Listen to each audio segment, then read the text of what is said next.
10 games now, it seems like everyone's been talking about how bad our schedule is. And Notre Dame, for some reason, has been projected as the most difficult game remaining on our schedule. I didn't really understand that. I thought we'd win by 12, 15 like we did. Because Notre Dame really only has two and a half guys, depending on if Shrewsbury is shooting well that night. And those two guys played well. But outside of that, that's who they are. They don't really have enough depth of talent in order to beat us. So I wasn't super concerned.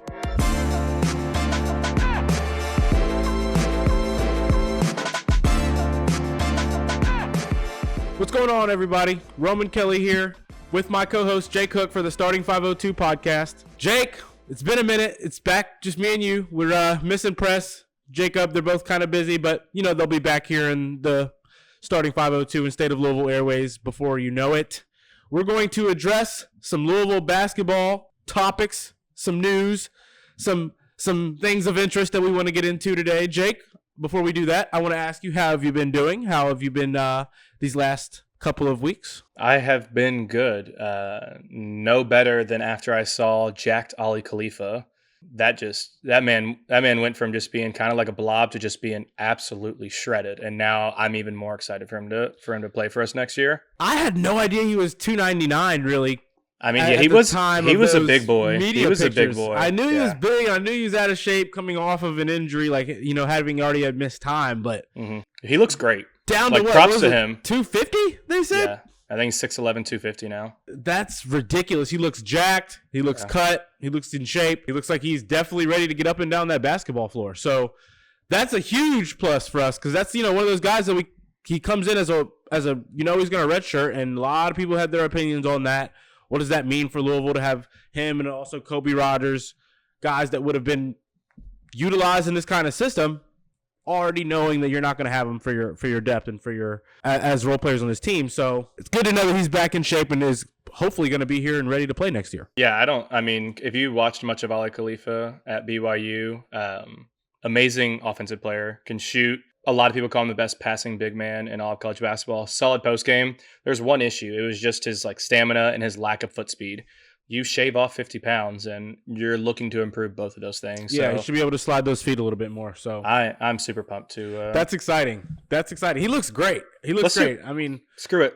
Screw what we wrote down. Let's just do a full 45 minutes hard on Ali Khalifa's body. Yeah. Sound good? And how that's going to help him, become a better post player, offensive scorer, because we know what he is on the perimeter. I mean, we know what the footage is. Obviously, we haven't gotten to see it in this new kind of system, but he's going to be able to maybe add a couple things to his game as well, being in better shape like that, putting the ball on the floor and getting to the rim, things of that nature. So that's all going to be a plus. That's all a good sign there. Jake, Louisville goes on the road again, handles business up in South Bend. Louisville defeats Notre Dame with a final score of 75-60, 15-point win. Overall thoughts after that performance coming out at the end of the postgame there. What were you feeling? How'd you feel? That was a interesting game, to say the least, especially in that first half, and with the whistles and bit of inconsistency with those whistles. Not that I'm one to ever – I don't like to get into that and complain too much, because you should be able to win basketball games regardless of what how a game is getting called. But very interesting game for Louisville. The way we got defended was very, very interesting as well. What were your thoughts, though? Yeah, I didn't love the whistle, but I don't have nearly as much to complain about after we won by 15. So it is what it is. I was nervous watching that first 2.5, 3 minutes of the game. We're down 5-0 early, and Mike Shrewsbury can't miss. He hits 3 threes early to start the game. Thankfully, Rain hit 2 threes back-to-back to keep it. I think it was 6-5, and they got up to 10-6. I thought those were huge. Especially because, you go down 10-0 if he misses those 2 shots, and you're on the road. The crowd that's kind of half in, half out with this Notre Dame team is now fully engaged for one game. So I thought that was huge. And I thought we did a really good job of staying in the game, not getting too far down early on, as Notre Dame looked like they couldn't miss. So it was really big to me. I thought that 3 at the end of the half for Rain Smith was ginormous as well, because I think, a 4-point game turned it into a 7-point game, which – that makes you feel so much more comfortable going into the second half. What were your feelings before this game? Was this one of those games that you were on the lookout for, that you thought maybe the Notre Dame roster was going to be one that could potentially give us trouble? Were you confident going into this game? I thought that Notre Dame on the road had any game in the ACC you have a chance to lose. I was always confused. I know for the last 10 games now, it seems like everyone's been talking about how bad our schedule is. And Notre Dame, for some reason, has been projected as the most difficult game remaining on our schedule. I didn't really understand that. I thought we'd win by 12, 15 like we did. Because Notre Dame really only has 2.5 guys, depending on if Shrewsbury is shooting well that night.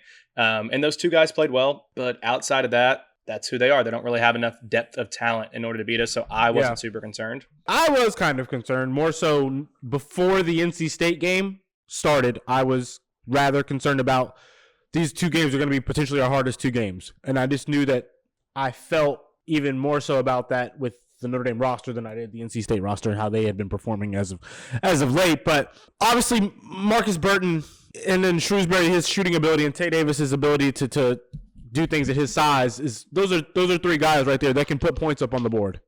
Shrewsbury's no defensive. He's not really anything special defensively at all. He's kind of their liability defensively in the starting lineup. He's who you try to go after.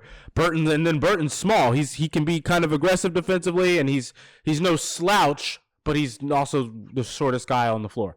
So not necessarily a liability like Shrewsbury, but also just somebody who's out there, who you can kind of pick on depending on if you get the right matchups. Burton does have the ability to put points on. He's the leading scorer in the ACC. He's quick steps, ridiculous. He can score at all 3 levels. That was the one thing that I was like, Chucky's going to have not a hard night, but Chucky's going to have a full task at hand in trying to stop somebody like Marcus Burton, which I thought he did a great job once he got fully switched on to him. Pretty much made him work absolutely hard for every single bucket he came across, turned him over a bunch, gave him a difficult night of basketball. And I think that was really the difference maker, because when he doesn't get going at the rate he has in these last 5-6 games Notre Dame's had, the other players don't get to play off of him like they have been able to, and they didn't get to do that against us, right? Tay Davis was having great success getting to his spots and kind of, forcing the referees to blow the whistle, and then he made all of his free throws.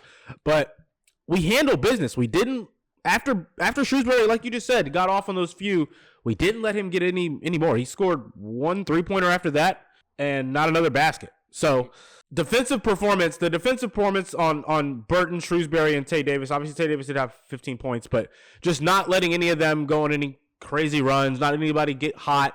All of the out of bounds, coming out of timeouts, after media timeout plays, Pat Kelsey's ready every single time. And you just saw that. I mean, like the halftime, like you let Rain, that's their only priority in that defensive possession, because we don't really get a clean look. They deflect it out. So Rain has 2.7 seconds to get that off. Yeah. And you know who was guarding him? Shrewsbury. I don't know why you would do that. Let's put our slowest guy on the one dude we know wants to shoot this. The most important player for this possession. Yeah, it's just, that was kind of silly of them. But I think you're right, Jake, that we handled business from start to finish. Overcame a iffy whistle at the start of the game. I was kind of worried about the end of the game. It's just one of those things. Pat Kelsey wants to keep these guys in, and it goes back to the point differential and proving you dominated a game rather than kind of like saying whatever happens at the last 2 minutes because we've got to put the walk-ons on. I kind of get when you don't have high-level opponents going forward, you've got to beat these mid-level bad teams. You've got to beat them and show that you handled them, because that's what the net and all that's going to see. They're not going to – we don't have any other opponents, Jake. But at the same time, I don't like Chucky being in the game at the end of the game when we've got the game in hand and comfortable. Yeah, I feel like Chucky could be served to sit. Terrence served to sit. James Scott doesn't play a ton, but those 2 dudes, we can still be competitive, probably expand the lead or at least not lose it by much with a lineup. Probably take Javon out too, but with a lineup of Rain and Abubakar and Kanai and Frank and one other guy, whoever you want to put in that spot, and just give at least Chucky and Terrence or Chucky and Rain or Javon and Chucky, some of those guys 2 minutes off. Because, it will wear on your body playing 36, 37 minutes a night for 35 games. That's going to tear you down eventually. Those extra few minutes help if you can add them up. But you also see Burton, cheap shot at the end of the game when Chucky shouldn't even be in. Chucky did eventually get out of the game after that. It's like you should have been out of the game 45 seconds, 50 seconds before that even had the chance to happen. It's something it's in his mindset. It's in his philosophy that, while I'm in ACC set up how it is and I've got these kind of opponents late, extend the lead as much as I can all the way through the entirety of the game, because that showcases just how much better you were than the other team in these games. So I get it, but at the same time, It's going to be a real tough look. God forbid. I don't even want to say it. We don't need anybody getting hurt at the end of the game. Don't need anybody getting hurt at the end of a game. So not at all. I was going to say one thing I wanted to point out. First half obviously was closer than we would have liked. Basically a 4-point game if Notre Dame's leading by 4 or us by 4. And then Rain hits that 3 to end the half, and then it's kind of back and forth. I don't think we ever get a double-digit lead, but we go on a 9-0 run from 8:15 left in the second half to 6:50 left in the second half, and I think it was a make by Tay Davis, and then we immediately outlet it to Kadir Traore and one. Yes, boom, and then. It's a stop. They made a 3. I think they hit a 3, and we did that. It was off of a made 3, wasn't it? Yeah, I can't remember what it was. I for some reason I thought it was Tay Davis, but it could have been. But I know it was off a make, and it was just immediate outlet to Chuck or pass Chucky, outlet to Kadir, and one, and then Chucky drives in, kicks it to Javon, splash 3, stop. Very next play, Chucky got the ball again, driving in, kick it out to the wing. I think it was Javon, splash 3, and all of a sudden. The game goes like 6 minutes left. It's kind of dicey, only up 9. Notre Dame can shoot. They could make a run on us we're up 18. Let's go ahead. Let's make it home safe here. Like that run was absolutely ginormous. And then I think Burton started even forcing it even more, as you saw at the very end of the game when he just tried to throw all of his weight into Chucky's chest. So I thought that little 9-0 run with Kadir and Javon was the biggest part of the game for us. Yeah, I think you're totally right. At that point, the momentum just shifted, and you could tell that Notre Dame was really out from there. And yeah, I thought this game would have been one that early we kind of had them beat early in this game with terms of the effort level that I was seeing from Notre Dame. But a win is a win, a 15-point victory. I'll take that every single time on the road and in conference. If you would have asked me before the game, 15-point victory at the end of this game, do you want this? Yes or no? Yes, every single time. But Jake, looking forward now, we've got, 5 games left. None of these games are a game you can lose. Obviously, we've got Florida State at home here on this coming Saturday we're going to get into. That'll be on the CW Network, so hopefully we shouldn't have any pregame issues like we had having to watch the end of, what was that, Syracuse and Cal or women's game? Yeah, some women's game. Shout out to Syracuse and Cal women's teams, but I just... Come on, ACC Network. They did put it on ACC Network Plus. If you have this subscription, 3 minutes for it to show up. This is true. I don't know. But going forward, Jake, Louisville has Florida State coming to town. A team we've already beat them on their home floor. A team that I'm not going to say has quit at all, but you can beat them quickly. They're not the kind of team that's playing at a high level right now. I don't think it's going to be the kind of similar game plan as before. You just you can let Jameer Watkins do what he wants, but don't let anybody beat you. Anybody else beat you, and they shouldn't have enough offense to generate enough points. But after that, we've got Virginia Tech on the road, and that's our last road game. Then we've got that with a 3-game home stand to end the season off. How are you feeling about these last 5 games before we go jump into Florida State here? The importance of these games. Do you think we're going to win all 5 of these games? Do you think you see us slipping up in one of these games? And talk to me about that. I mean, we can talk about seed lines a little later, but I think right now we're probably projected as a 5-6. You go 5-0 in this year, regular season at least, and you're looking at 4-5, which is huge. I think we probably likely are a 5 unless we do something incredible in the ACC tournament. But I mean that's the difference between being if we lose one of these games and then bow out in the ACC tournament in the first round, an 8 seed, or we can be a 5 or a 4 seed. So you're playing the 8-9 game, then you're playing a 1 seed, you're playing Auburn in round 2. And I love this Louisville team. I love Pat Kelsey. I don't love playing Auburn. The thought of having to play Auburn is terrifying. One of those few teams. It's like at any point you're like, okay, rather not play them. Yes, I mean it's huge. Else. I'm not super worried about Florida State. I mean they're a great defensive team. We'll break them down a little bit more. Virginia Tech, they have given up. I'm not concerned about them. Cal and Stanford, same. They're traveling all the way over. Stanford was hot for a little bit middle of the season, but they've really cooled off. Yeah. And Cal's not a very good team either. Pittsburgh does concern me. We only beat them by, I think, 4 when we played at their place. Now they're coming to us. I think we should win. With still like a back of their mind kind of hope that if they can win out the rest of their season, they might be able to make something happen if they get a great little run in the ACC tournament as well. There's still hope for Pitt, I believe, out there in the eyes of Pitt fans. So yeah, I mean they beat us and they definitely improved their chances. I think we were talking before it on that website, team rankings or whatever. They're at is it somewhere below 50% chance to make it in, or right at 50% chance to make tournament? Right at. I've got it pulled up here. They've got a 50% chance to get a bid into the ACC tournament. So they're the first team that's Oh, NCAA tournament.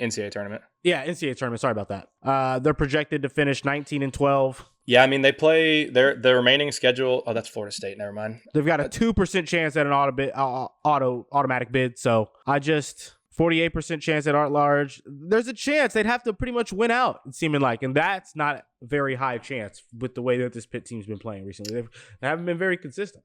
But yeah, I mean they've got Notre Dame, they've got Georgia Tech, then they play us, NC State, and then Boston College. So I mean we are 100%. We have our name circled in red on the schedule. Like if you can do what you should do, beat Notre Dame, Georgia Tech, NC State, Boston College, you beat Louisville, and your chance of making the NCAA tournament probably goes from 50 to I'd say probably 70 or 80 if I had to guess, just because that's a quad one win right there. That's a ginormous win for a Pitt team that has an okay tournament resume, and then add one more ACC tournament win to that, 2 more ACC tournament wins, and they've got a really good chance. So yeah, I think that's the one game if there's anything that scares me. And if we lose it, I don't think we drop maybe but 1 seed line, because that's a quad 2 loss against Pittsburgh at home.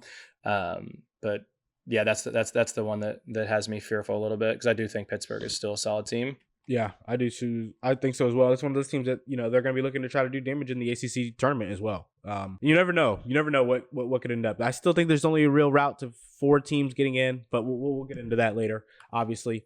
I mean, obviously we've got some days. It's only, Wednesday.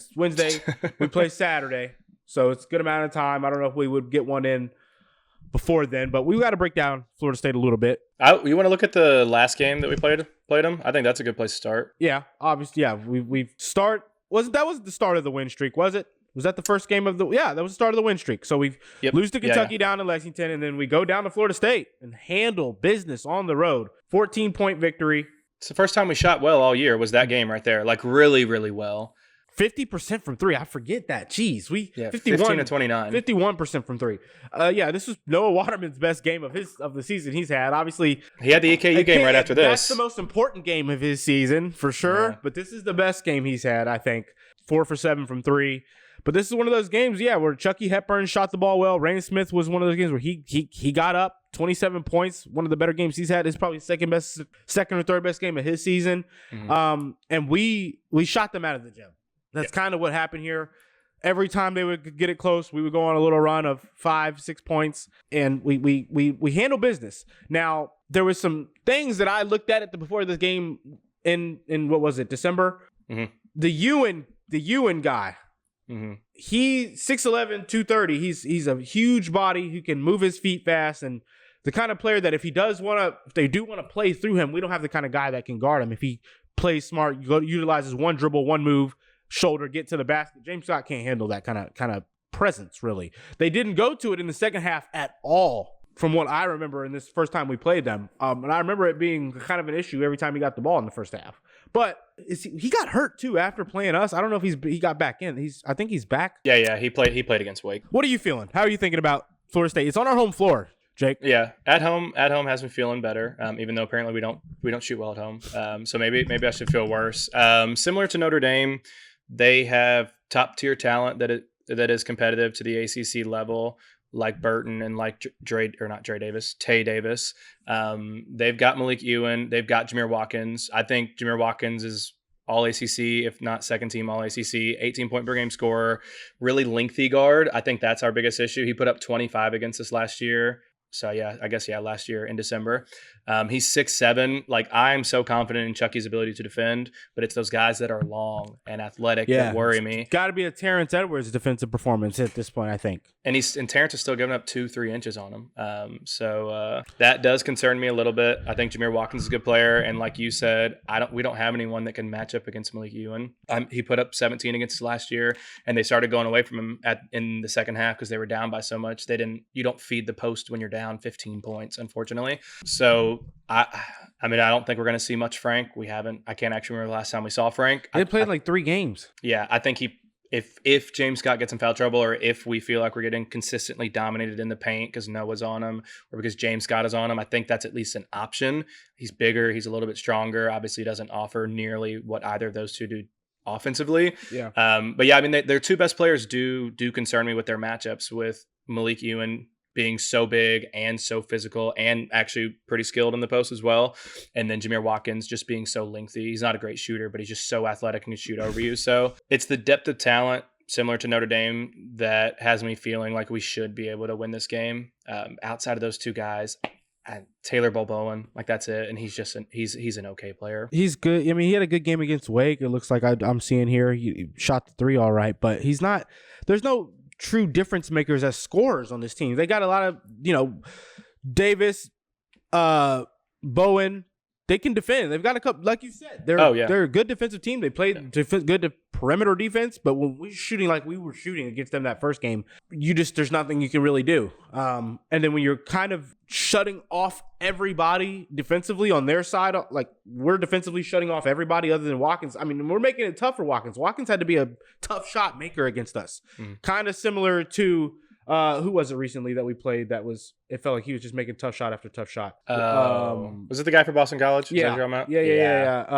Donald Hand Jr. Yeah, he just fade away after fade away. It felt like it was only like 3 mid-away fadeaways. 3 mid-range fadeaways, I believe. But he's that same kind of guy. I mean, Watkins was hitting deep three, like he had 2 or 3 really deep threes on us. I think 1 or 2 of them didn't matter. They were at a point in the game where they was keeping them alive, keeping them a dying chance, but it wasn't.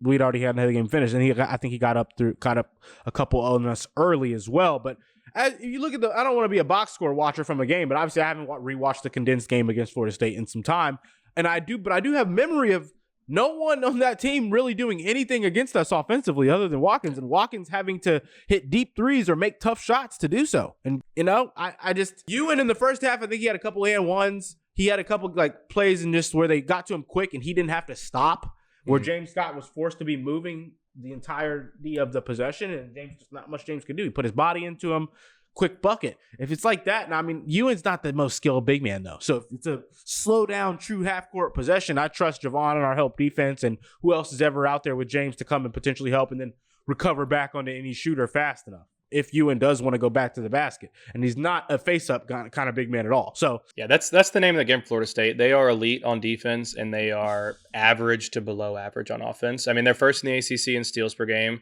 they're first in blocks per game, they're third in defensive field goal percentage, and they're fourth in opponent 3-point percentage. So like all top 4 in the ACC defensive metrics. But then you go to the offensive side and like they're 150th in points per game. That's like middle of the pack. They're 150th in field goal percentage. That's middle of the pack. They're 321st in threes made per game, which is like bottom 50 in the NCAA. And they turn the ball over a ton as well, 12.5 times per game. So I think you're right. As long as those two dudes don't go crazy and we don't just let them get to the foul line a ton. They are 24th in the nation in free throws, and they're pretty good at fast breaking too. They're top 100. That's another thing. And all 5 guys are always running for that team, so you just can't. That's Florida State. They're all long and athletic and unskilled. Like that's always Florida State. Literally. No, I think the recipe for disaster for Louisville is we shoot 38 threes and we make 7 of them. Yeah. If that occurs, then yeah, there's a good chance Florida State shoots 38% from 3 and hits 4 more than their average per game. That'd be the only thing that I see where this is a close game throughout, and that I think would lead to a close game through in the entirety. I think that leads to a close game in which Louisville could and still should be able to finish with our shot making ability with Terrence Edwards, Chucky Hepburn, and Javon Hadley. Close games. We've been able to win games who only hitting 7 3-pointers. So if that does happen, that's just I think leads to a close game because still even then I don't think Florida State just generates enough offense. And they're kind of careless with the basketball because they're looking to get out in transition so much. So play smart, defend hard, don't cheat on defense, but be ready to try to make things sloppy for them, and you should be able to turn defense into offense. If you can make some 3-pointers, if you can knock down some 3 balls in this game, it really, I think, elevates you gives you that cushion that Florida State takes them out of their play style. So yeah, and I think the one thing I was looking back at it, and we hit, what was it? Was it 15 threes in that game? Was that what the number was? 15 for 29. Yeah. And so you look, if you just go back and your box score look, and you're like, well, we only won by 14, and we hit 15 threes and shot 52%. So initially I'm like, that is concerning. But you think back at that time and when we're playing, like that's the very start of this win streak. The very next game, we almost blow a game to Eastern Kentucky at home. Mm-hmm. Like we were not playing the basketball that we are playing right now. No. Like, so that's what gives me also a thought of, I'm not super concerned. Like I said, any ACC team can beat us. This Florida State team is really, really good defensively, but offensively, I don't think they have what it takes to match up. And I think they'll give you a good 10, 15 minutes. And if they're in it 15 minutes in, they'll probably play a full 40. But if you get them down 10, 15 early, their coach is leaving at the end of the season, they're likely going to give up. Like they were up early in this Wake Forest game. I actually have it on my TV right now. Like they were up, I think 10-2, and then Wake came back, got up 5, and now they're up 16 in the second half. Like just slowly they'll start to fade away. That's what happens because they don't have enough of, players they can go to offensively who can generate. They only have one true ball handler to go generate things as a playmaker, and he's a go-to. He's a shoot first kind of a player. So, going to be similar. Like you said, they're athletic. They're going to run. They don't have a lot of skill behind that roster there. So take good shots. Don't be careless with the basketball like we've kind of been as of late, and you should be okay. Yeah. Going forward, Jake, anything else about Florida State before we move on from there? No, I was going to say let's start seed watching. Let's start dreaming here. Let's dream a little bit, Jake. I see a universe. I see a world in which Louisville wins all 5 of these next games, gets the double bye, and goes in the ACC tournament with the first opponent we see being someone we are confident in our ability to. I see us getting to that championship game, and that coming with a quad 1 victory to get us there. Two to get us there. Yeah, you'd get the double bye, then you'd play quarters, semis, championship. So yeah, it could be. That would get us 2. Yeah. That'd be what? 27 victories at this point in this hypothetical universe in which I'm dreaming in, and the Roman machine of college basketball here. I mean, I think you almost not lock up, but I don't even think the championship game outcome matters in terms of you're at that 5th seed minimum now. If that happens. So yeah, I agree. If you can go and beat Duke, I think you get that 4th seed.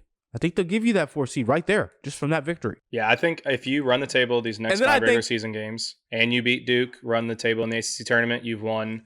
I don't know what the numbers are, but you've won 20 out of your last 21, whatever that is. I think you're looking at a 3 seed probably. I mean, 4 seed at minimum, but I think even 3 seed at that point. I think there's a that's 3 more quad 1 wins. I think we're rightfully hoping for a 3 seed. Yeah, 100% agree. Now let's be logical. What do we actually think is going to happen? Not in Roman Dream World. Let me be logical here. There's nothing in these next 5 games. We're not going to see anything we haven't seen and nothing we can't handle. The Maxine Renault kid obviously is probably the best front court player offensively we will have seen in tournament and in conference all season. Yeah, besides Cooper Flagg, if you want to consider him a front court player. Every time I say something like that, I forget Cooper. But Cooper is technically front court. He's a wing player, but he's not a 3-point shooter, so he's a power forward. You know what I mean? He's a power forward playing in a small forward kind of a position.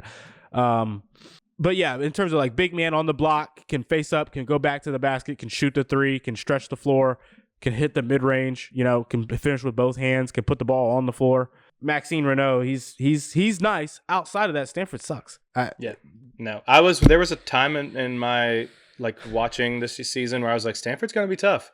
They got hot in the middle of the season, but here recently they can't defend shit. They did. Yeah. Well, and they have such an advantage whenever you have to take that long road trip out there, that 2,000-mile trip for some teams. And they're at our place, so I'm not concerned about it. They're making whatsoever. The trek. Come on now. I think logically, if I set the line at 1.5 losses for the rest of the season, in regular season and ACC tournament, and then we'll exclude the NCAA tournament, would you say under or over 1.5 losses? I love that line. I'm gonna have to go under. I think you're right. I agree. I think there's one more, and I think it's a semifinal or the championship game. I really do, Jake. And I'm not trying to be. I've watched this team handle business on the road and not. You watched Virginia. Did you see the score of Virginia Tech last night at halftime? They scored 11 points. Is that what it was? At half, they had 11 points. Yeah. Let's see what they finish with. Let's go see what they finish with. I think they finished in the 30s. Did they? Even Kenny Payne didn't do that. I can't find it, of course, now. They had 36 points last night. Boston College scored 54 points on them. Donald Hand had 16 points. Didn't Boston College score 54 on us? Yeah. So, I'm just not worried. I'm not really worried about anybody we've got going forward. Virginia Tech, it's in conference on the road. It's never easy. Virginia Tech on both sides of the ball is not.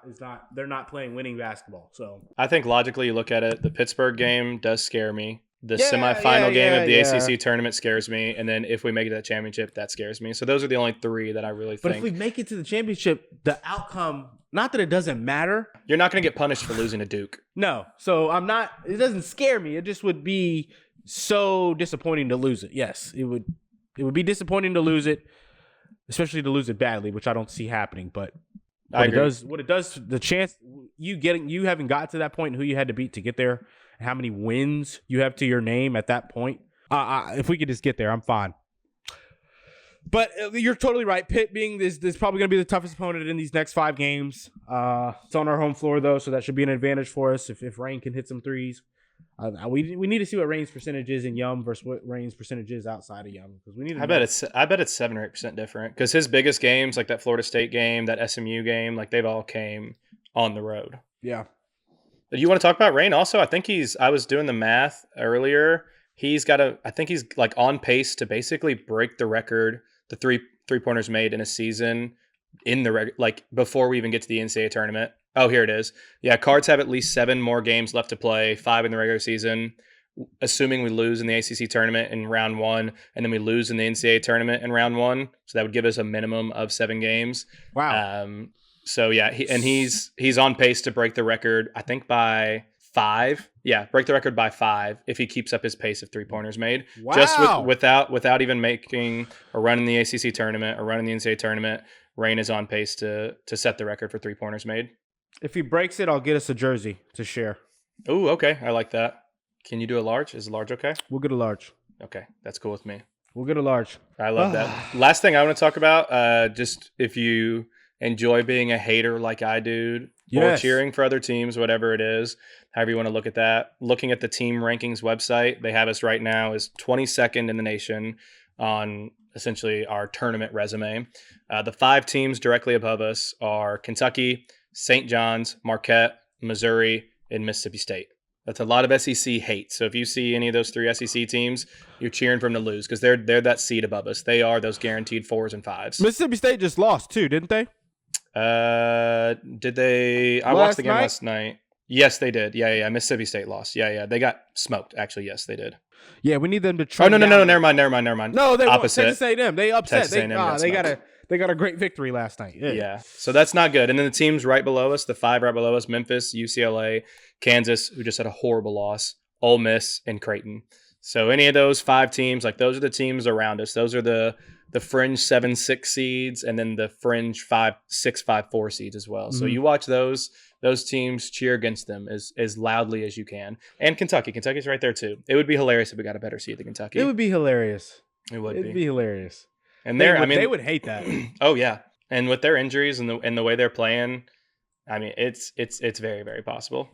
All right, Jake. I mean, I really that's it, because we're gonna have more talk before these 5 games get played out. So we'll probably do a little bit of a reaction from the Florida State game as well, and really have this discussion again going forward, and just with a little bit more certainty on where we can stand and where we can land. But Jake, if there's anything else, that's going to lead us into our wrap up here. I was going to say big shout out to all the people that traveled. Micah Shrewsbury, after the game, was quoted as saying this game was attended by more Louisville fans than Notre Dame fans, and called that embarrassing for him. The Cards contingent was on display. That's another game where you hear the CARDS cheer on the road with like 4 minutes left to go in the game. That's crazy. I mean, that's awesome. I mean, I knew this fan base had it in them, obviously. Just was a little dormant the last couple of years. Go Cards, for sure. That is amazing. Yeah, I love that. You can hear them from the TV. To kind of hear them rattling the opposing team's coach, which that's what you want. And after some years of up and down success, and not as much success as we would have wanted at all in South Bend in the last 5-10 years or so. So that felt good. Mm-hmm. Yeah, awesome. I think it's great. I'm happy to see it. I'll be at the Stanford game, by the way. This will be my one game of the year. You'll be at the Stanford game? I'll travel up for it. Yeah, for senior night. I'm gonna try to make it in. I'm always working, but I'm gonna try to ensure that I got to make it happen. Now that I know you're going, I got to make it happen. We got to go catch a game together. Please do. I would love it. All right. That's going to wrap us up here. This has been Starting 502 with Roman Kelly and Jake Cook. Like, comment, subscribe. Let us know if you guys have any questions. Catch us on YouTube. Catch us on Twitter at Starting 502. Jake, I appreciate you. That's going to wrap us up. Go Cards. Go Cards.